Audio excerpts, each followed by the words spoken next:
দেবো।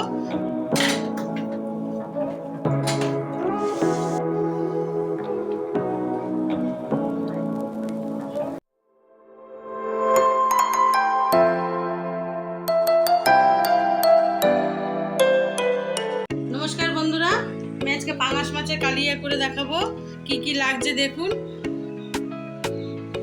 এটা হচ্ছে সাদা জিরের গুঁড়ো, হলুদের গুঁড়ো, জিরের গুঁড়ো, চিনি, শুকনো লঙ্কার গুঁড়ো, গরম মশলা, নুন, পেঁয়াজ কুচি, আদা কুচি, রসুন কুচি, কাঁচা লঙ্কা চেরা।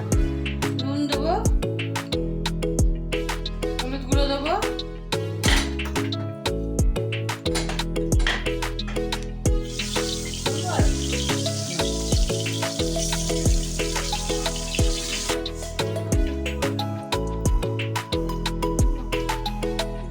কালো জিরা ফোড়ন দিলাম, হলুদের গুঁড়ো দিয়ে দিলাম, নুন দিয়ে দিলাম, জিরের গুঁড়ো দিয়ে দিলাম, ধনের গুঁড়ো দিয়ে দিলাম, লঙ্কার গুঁড়ো দিয়ে দিলাম, মিষ্টি দিয়ে দিলাম।